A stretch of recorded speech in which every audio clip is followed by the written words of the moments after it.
it does, unfortunately. Hopefully it doesn't wear off at a bad time. I really hope it doesn't. Because we're going to have a bad day if it is. Here she is. She's without face. She's pure energy. I am Ultimecia. Time shall compress. All existence denied.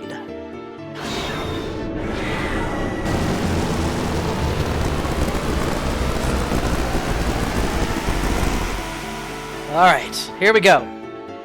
Woo!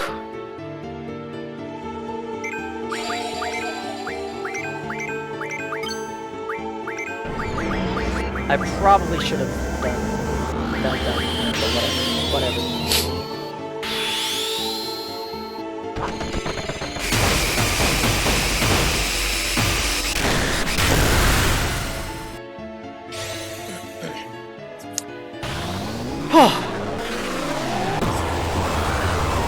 Well, it doesn't matter now. I already got her affected with med down. Ah! Okay, hero.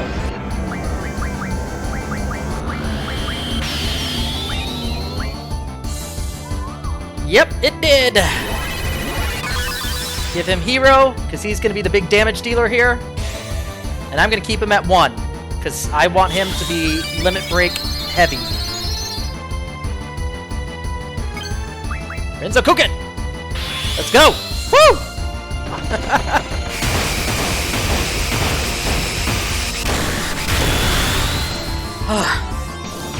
Yep. And all these finishers, I'll take. I'll take every finisher you give me. That's just an extra hit for me. I would cast haste on him, but you know, I'll cast haste on what's her face.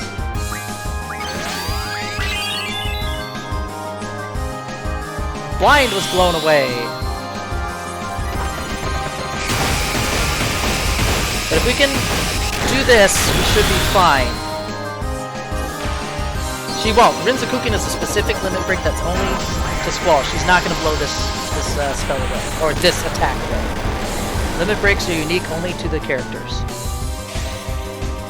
I want her hasted so she can react to anything that's possible here.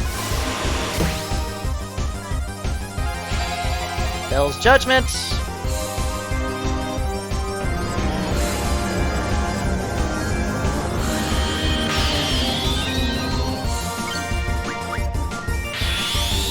Keep going.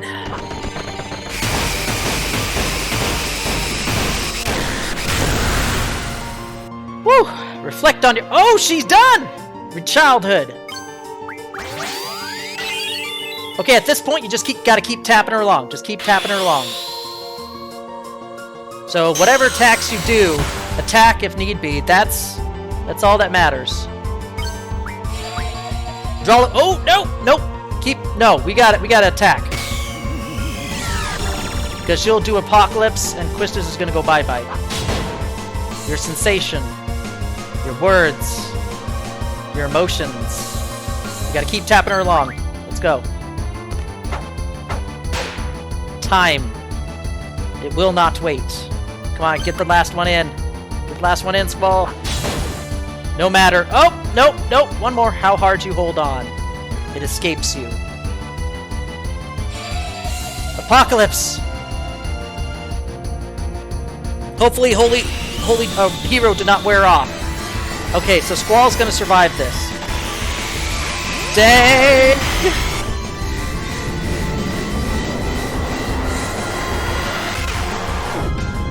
Oh, there was no way! Our hit points were not have been high enough for that. And it just wore off. It just wore off!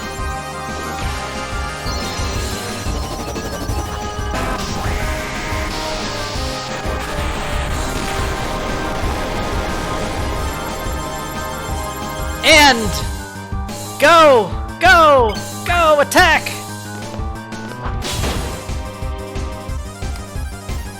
Woo! did it! Clutch! Clutch, man!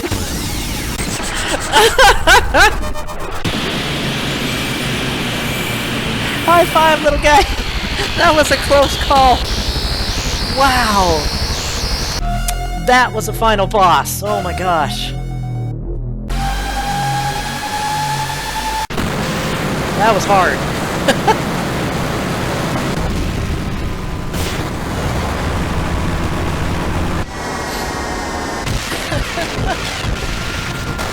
Ultimecia is defeated.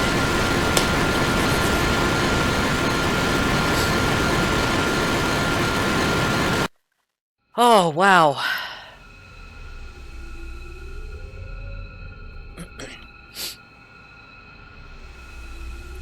That was first try, too. First try. Is it over?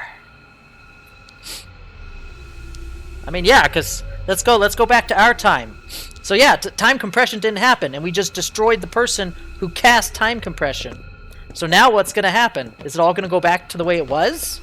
How are they going to find their way home? Because now they're technically in the future where she cast it, but now she's no longer there. Careful, guys. Don't pick the wrong time. Whatever you do, don't fall into a time warp. What do you know about time warps, Quistis? This is all new for anybody. Time, place, who I want to be with. I want to go there, where Matthew and I promised.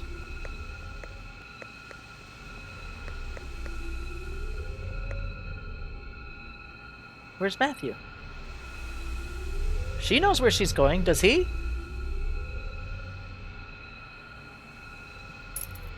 Matthew. She's holding on to the rings. The ring that Zell was going to make for her, that mimicked Matthew's ring, which was ironically named Dominic, and had a face of a lion on it. Very interesting. Matthew, let's go home. Where are you? Where am I?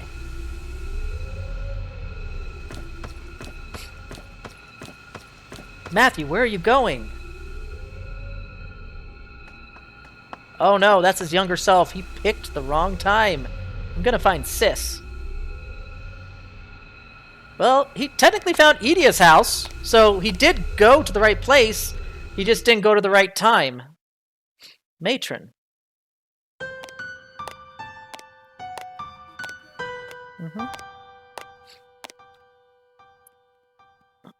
Excuse me, have you seen the little boy?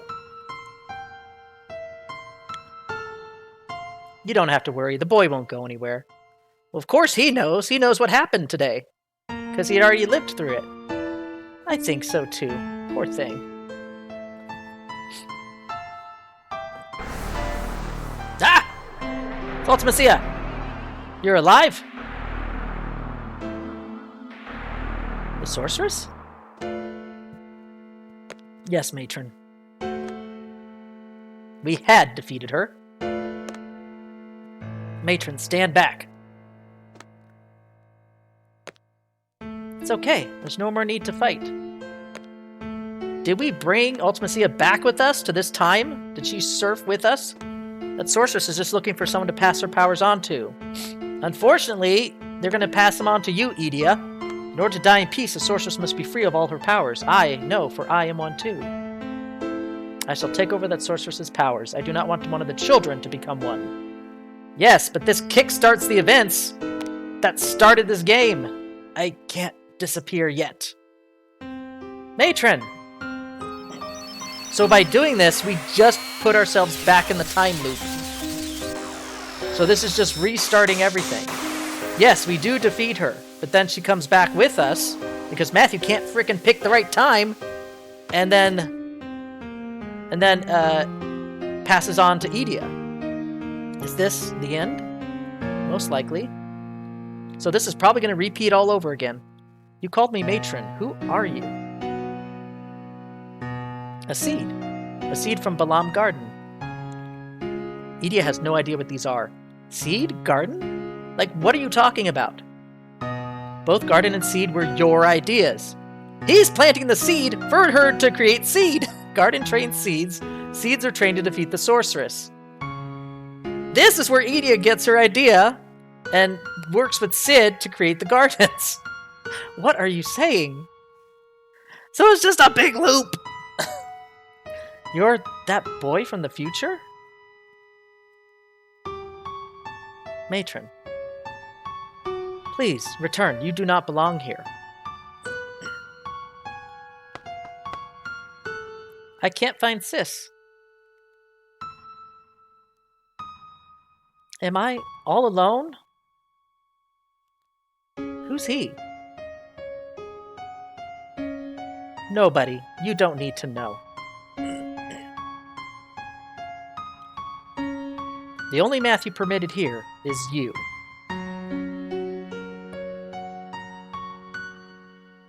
Do you know where to go back to? Do you know how? And he gives her the salute. Will you be all right by yourself? I'll be all right, matron.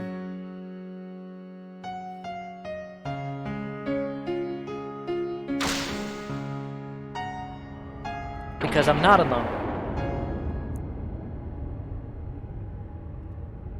I'm not alone. If I call out, they will answer.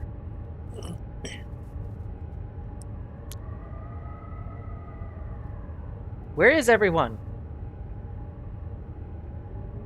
Taylor, where are you? Zell, Selfie, Quistis, Irving, Taylor. Am I alone? Taylor, I want to hear your voice.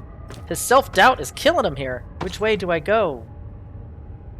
This doubt he's had all his life is holding him back. I can't make it back alone.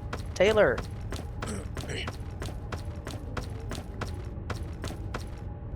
I just personally feel his belief isn't strong enough like the rest of them were. Am I all alone again? Because he's so terrified of being alone, he's making himself alone. Where am I?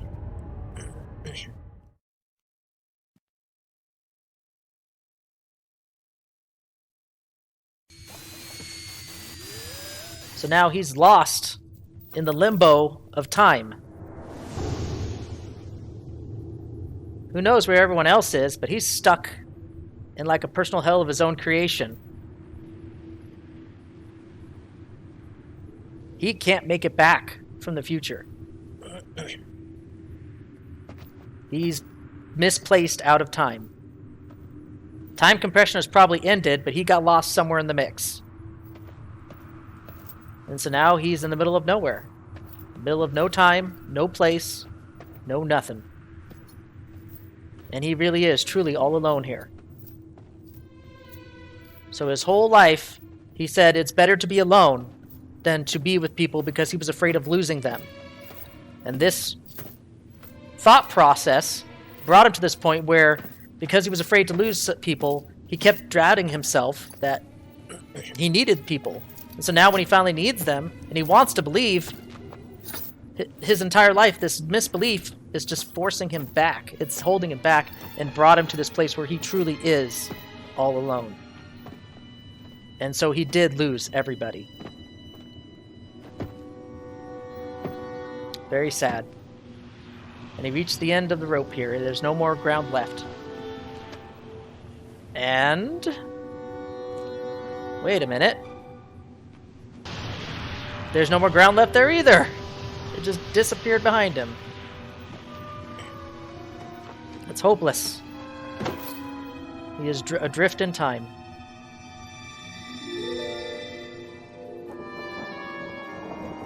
And she's back at the place where they promised. She can't find him. But she has sorceress powers. She took on Adel's powers, technically, in this time period. So she has her powers from Edia, which were actually transferred from Ultimecia, right? Or was it Edia's powers to begin with? And she also has Adel's. So she has 2 powers of sorceresses. So she's calling out to him through the rings, through their connection to each other. And so this is her call out to him.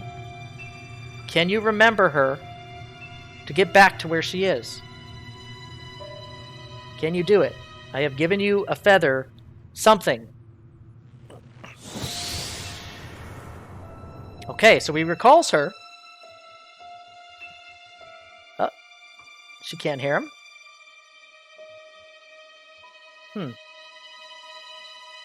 But he can't visualize her face. He can't remember her face. He's trying to recall so he can get back to her, but he can't recall her face vividly. So he's trying to go back to that moment where he first met her.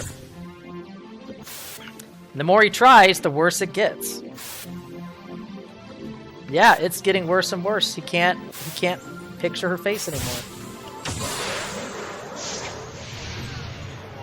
Now she's not even there.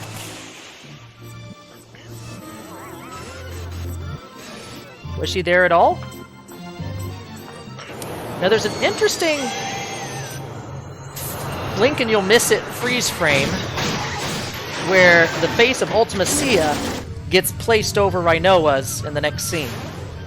Which, honestly, I honestly buy into the theory that Ultimecia was Rinoa.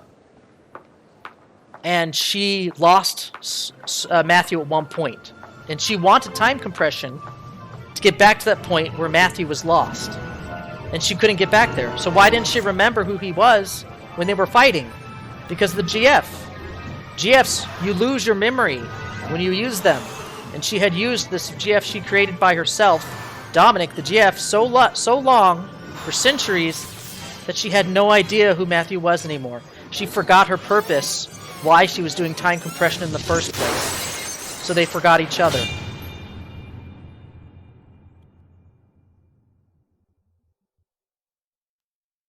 Hey, I'm sticking to that theory. I think it's very plausible. It may be jossed by the creators, but I don't care. There's too much hints and story plot beats that go for it that I just think that's the way it is. It makes the most sense. No, not quite. So obviously, Matthew can't make it back. He can't do it on his own. So, she has to do it for him. She has to go to him. And with her sorceress powers, she's the only one who can do this. Why can she do this? Because I honestly think she learned how to do this at this point. So when she becomes Ultimecia later, she already knows how to do time compression because she was able to travel through it. She learned how to do it. Right here.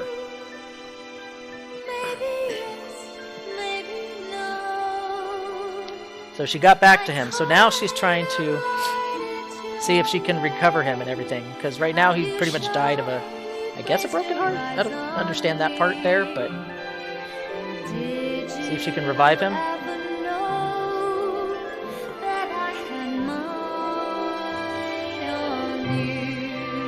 And just like that, she has brought them both back out of time and brought them into the fields behind Edia's house. She has brought them back to the present, both of them. That's how I interpret that scene. Bunch of feathers everywhere, though. Which also leads credence because there's a feather motif, a wing motif on her back.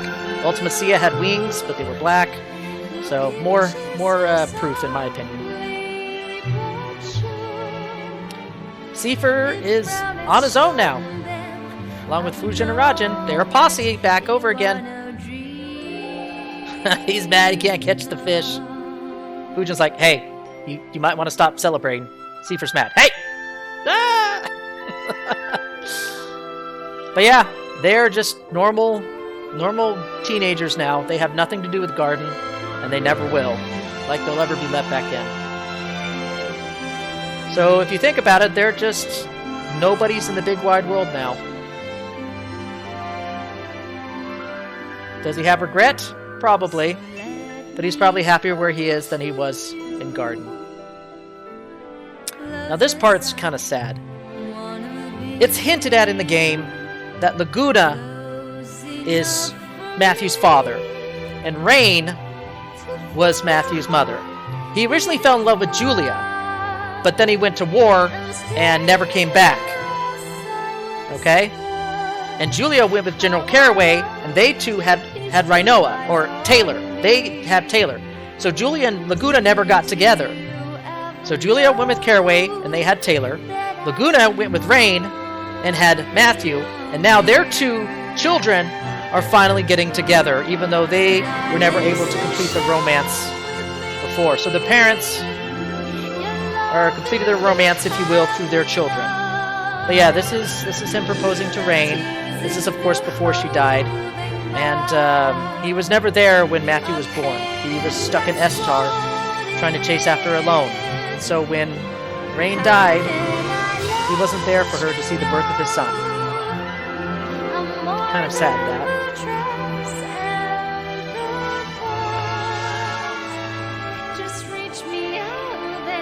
So he finally did get to muster up the courage and propose to her. So what's he doing over here in Windhill, huh? He's visiting her grave. He finally got time to come back to Windhill to say goodbye.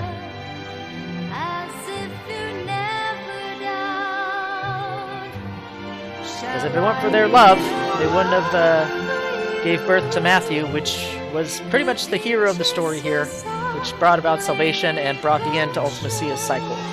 There's Alone. Oh, and it's almost done.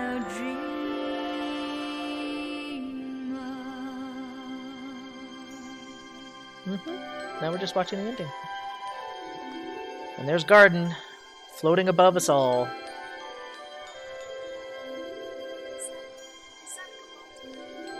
No, that's Balam Garden. And that is pretty much the main ending. Now, we get a funny little sequence during the credits, where it's like a home video camera. They're now having a celebration in Balam to celebrate pretty much the success of their mission, which is defeat the sorceress, Ultimecia.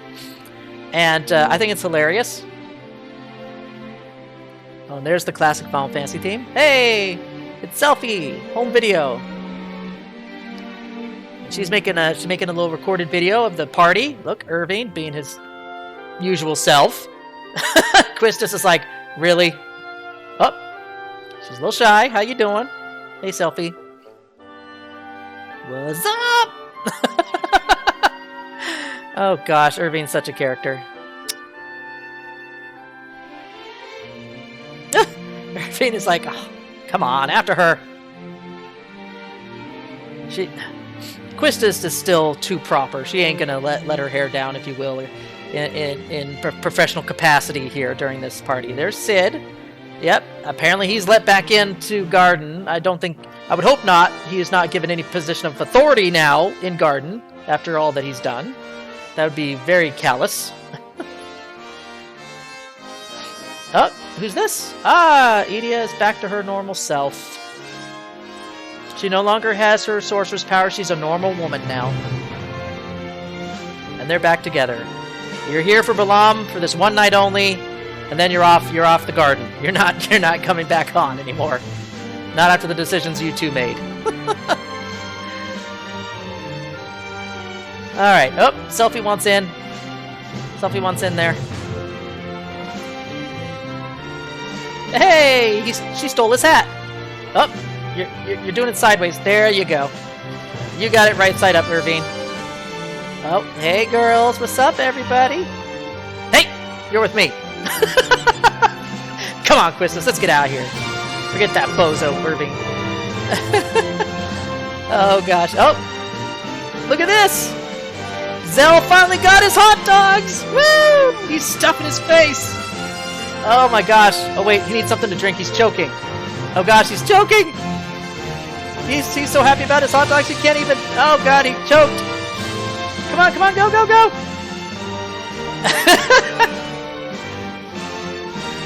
Yep. Was he just playing a prank? What's going on?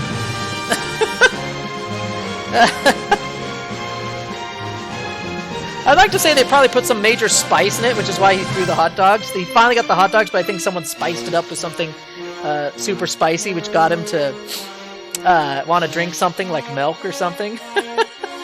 That's how I interpret that scene. Oh, who's she pointing at? Who's Taylor? And who's Taylor looking at? Was she? What? Oh! Cut! Who is she looking at? Oh man, that was one of the funner endings. One of the longer endings too. Back in the old days of Final Fantasy 1, 2, 3, 4, 5, not so much 6, but you played this long 20, 30, 40-hour RPG epic, and the ending was like 5 minutes. And then you were done. Congratulations, you beat the game! And you're like, I just spent like 30, 40 hours of my life beating it, and then just 5 minutes and the ending's over. It only started with Final Fantasy 6, 7, and now 8, where the endings started getting longer and longer, and so the endings became, 10 minutes, 20 minutes, 30 minutes. So the ending actually rewarded you for going through this journey, however long it took to get to the end. It rewarded you. They finally reward you with the later Final Fantasies with an ending that's worthwhile to get to, and worthwhile to watch and experience.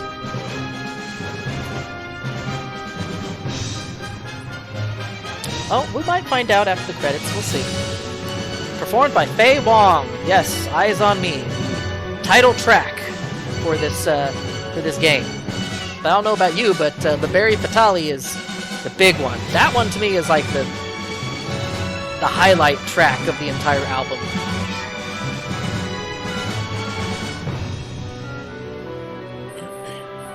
Okay, so I will probably... We're not that far done to the end of the credits here, so I'll wait till the credits finish, and then I'll go into the analysis and everything about my challenge and stuff like that. But man, I thoroughly enjoyed this game. For all of its flaws, it's still super fun to basically play it in as many possible challenges and modes and techniques to get through the game. A lot of options. It gives you so many options to play the game. Yep, there's the garden. And we're now up on the balcony on the second floor.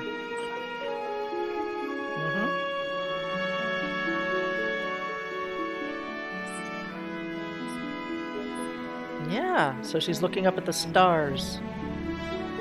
What was the first thing that Taylor and Matthew first saw when they saw each other in the ballroom? What did they see? They saw the shooting star. And there's one there. And what did she do? She pointed up at it. There he is!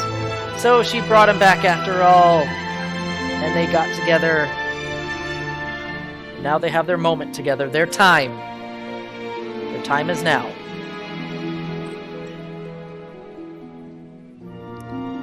That, my friends, is Final Fantasy VIII. From beginning to end. No. Alright, and apparently they found a way to actually make it go higher than it ever did in the game proper, so I guess they managed to figure out how to boost the elevation system. So the end.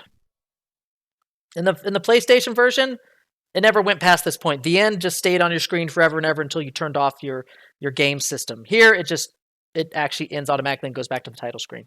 So they updated that, at least. So I hope you all enjoyed the stream. I will get into the analysis next. So without further ado, I'll see you in a couple seconds. Hope you all enjoyed. Final Fantasy VIII was one of those special games that was a big part of, well, I wouldn't say childhood, but definitely late teenage years. I was late to the bandwagon to play this game, having had my first experience with the PC port long after everyone else had played it, but that didn't stop me from falling in love with this game. Despite all its flaws and unusual design decisions regarding its gameplay, battle system, and stat progression, among other things, this game still stood out to me as the Final Fantasy that gave you the most freedom in which to play it any way you wanted. There were no restrictions in how you could tackle any situation, boss, or enemy encounter, and I think that was the beauty of it. The freedom of choice of how to play an RPG.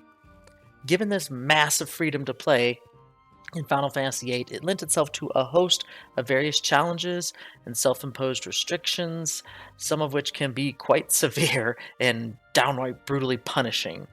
A lot of people kept saying a low-level run is too simple, too easy, because you can just break the game in half with all of your stat grinding and card modding, yada yada yada. But I thought to myself, what if I didn't do that? What if I did a low-level run, but did not do much? If any magic grinding, either by excessive drawing or card modding or what have you, you know? What if my focus wasn't on snapping the difficulty in two, but using what the game gave me in almost like a streamlined speedrun-ish playthrough of the game? How much harder would it be when you didn't force the game to bend to your will and patience to break the system? And that's what spawned this challenge. So, how to rate this challenge? My primary focus was on two things. How many total party kills I received to either a single boss or area, or even after proper reallocation of spells to my stats and or minor grinding. If it still remained hard after all that, that would garner a challenge level point from me. Of course, like with any challenge, it starts with a base level of 1 gunblade out of 10 for difficulty. The first loss went to Diabolos. But since he was optional, and the trick to beating him was basically a mere status effect junction, he doesn't really count to the score. Again, my next two losses went to the brothers Guardian Force, who were also optional. Their strategy was a bit more complex, but since you could effectively skip them and still complete the main storyline, they also don't factor in. The first real primary challenge of the game was the first battle with Fujin and Rajan on Disc 2. If you were not prepared with proper spells, stats, junctions, and more, this boss battle could end you very quickly. It truly was a testing beef wall on whether you deserve to go on to play the rest of the game. I garnered 2 losses to this duo and almost lost a third attempt. Although I did not lose to them on the second go-round at Lunatic Pandora, they were still one of the hardest boss battles in the game there too. So combined on their appearances, they alone add 2 points to the score, giving it a 3 gunblades out of 10 so far. The next 2 party losses went to the optional GF boss, Cerebus. As with all optional content, it doesn't really factor in, so we're skipping him. But he is very challenging in his own right. A surprise loss went to the Propagators in the Ragnarok. Another checkpoint on wherever you are properly set up. Because past this point, the game gets incredibly hard, so these guys serve as a grand wake-up call. Another point to 4 gunblades out of 10. The final 3 party losses occurred at the end with the abysmal Mobile Type 8, which was leagues beyond in terms of damage output, HP stores, than any other boss previous. Low-level HP values would not get you to survive here. You need those HP junctions. At least at this point onward. So, you were required to have them, or you would fail miserably past this point. 2 losses to the Mobile Type 8, and 1 to the Sorcerer's Gauntlet right after on Disc 4. Add the 2 together, and you get 5 gunblades out of 10. Did not get 6 because with proper preparation and foreknowledge, you could negate most of their problems. But it did force me to grind a little bit. You know what? Because it forced me to grind, it actually gets 6 gunblades out of that just for grinding. Alright, so 6 out of 10. Now I'm going to give Final Fantasy VIII low-level, limited draw, streamlined run a total score of 7 gunblades out of 10. And the reason for that extra point was for the 4 final bosses, the Ultimecia Gauntlet. As you saw in my playthrough, I had a few lucky chance happenings that saved my hide from being utterly decimated by Ultimecia or Griever, or in this playthrough, Dominic. Such lucky chances were things like Holy War or Hero wearing out just after a huge attack, and that would have killed us, or being able to knock Ultimecia off on her last text prompt before she could cast Apocalypse again. It was tense all the way through, and so many chances it could have gone wrong, but it didn't. So, a real clutch win in all senses of the word. She deserved her final boss status, and I could clearly see the many ways those final battles could have gone horribly off the rails. So she earned Final Fantasy another bump up in that difficulty rating for this challenge. So overall, this was a fun challenge, and I hope you all enjoyed watching it with me, and that you try it yourself. Try doing a low-level run, where your focus isn't breaking the game in half by grinding to oblivion. Try playing it through normally and do minimal grinding and really focus on all the aspects of junctioning, magic allocation, and GF management.